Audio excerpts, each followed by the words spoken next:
We really did come just to show our support. Not an easy drive, FYI.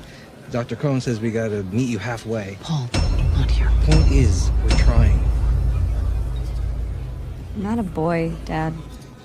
Not all the time. And I'm sorry that you hate that. But you are. You're my firstborn son. The day you were born was the best day of my life. I thought we were giving you a gift with Compound V. You did give me a gift. Can we please not talk about this? For you, maybe. This reference is a sign that the boys verse is approaching the inflection point where, if you haven't watched the other series, your understanding of what's going on will begin to drop off precipitously. And that's a sin because... Oh, you're not going to explain? Then I'll step in and explain for you. The boys and Gen V are part of a connected universe, meaning that to understand the full picture you have to watch both shows. If you don't want to watch both shows, that's totally fine, but you also don't get to complain about not understanding things when those things are openly available to you. Not allowing brassieres, but still allowing man's ears. You're going to have Frank Costanzas and Cosmo Kramer sneaking impossible weapons, all thanks to this sexist loophole. Discount Jeremy makes a pop culture ref. In case you confuse this with the present, which in this case is a valid concern, but only because we're bouncing through time for the sole purpose of keeping continuity with a completely different show. Okay, and why is that a sin? Oh, you don't have a reason? Okay then. Go to sleep.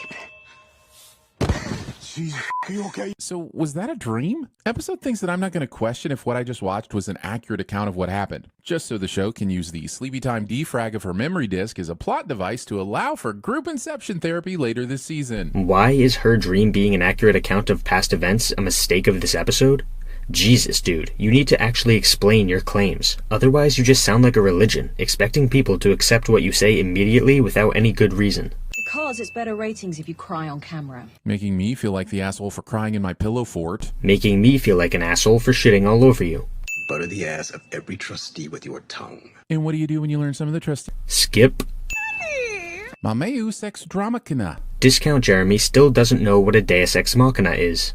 This is nicer than Sylvia Green's bar mitzvah invite, and she had BTS sing Heaven Agila. Thinking the quality of a production can be inferred based on the amount that was spent on marketing. While I agree that this thought process is inaccurate, it's also extremely common, so this isn't really a sin. Cheese and gray don't sell like black and white, do they? They do if you bundle 50 of them together. Discount Jeremy makes a pop culture.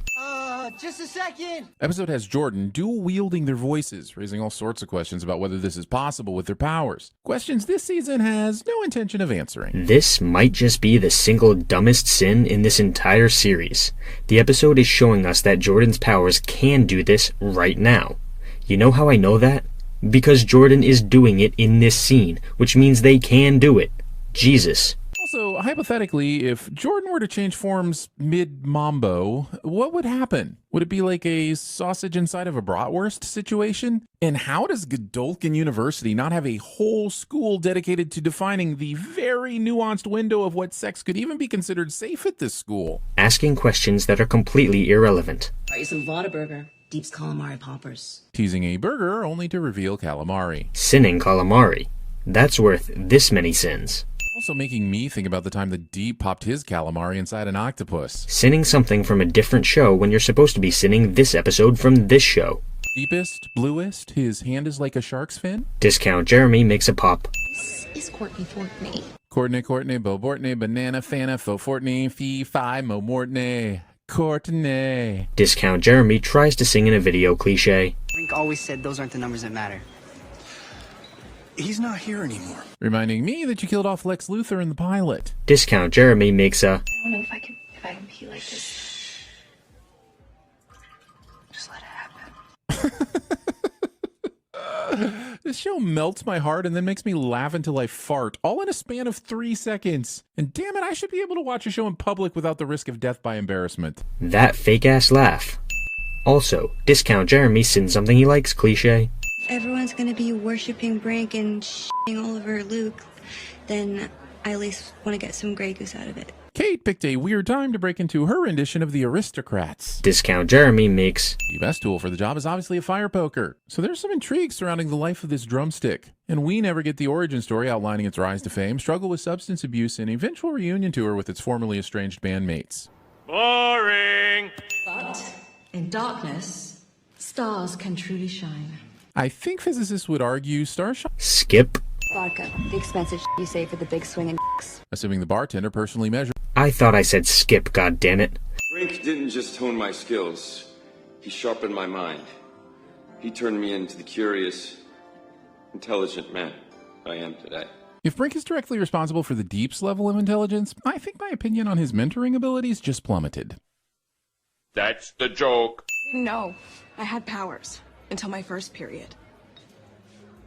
I couldn't control the blood, and it sliced through my mom's body. Making Stephen King kick himself for not using this as the opening line to Carrie. Discount Jeremy. All everyone ever remembers is that he drinks his own pee, but it is about so much more than that. Title of my... No! Nope. Not this time, assholes. He did refrain from finishing that cringe fest of a sin, but he still gave the show a sin, so... I know you're here. F***ing how? Does it really matter? I mean, this is superhero lockup, so presumably Emma triggered some sort of security measure. But it doesn't really matter what exactly it was. Asking questions doesn't automatically equate to pointing out sins. Emma manages to crawl straight through this guy's head on the first try, when I get lost just trying to make it to the bathroom in the middle of the night and inevitably slam my balls into a doorknob. The difference is that Emma actually has a functioning brain.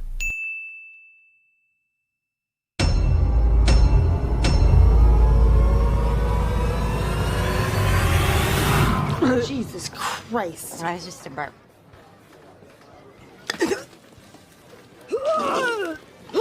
Can I get some napkins? That was throw up.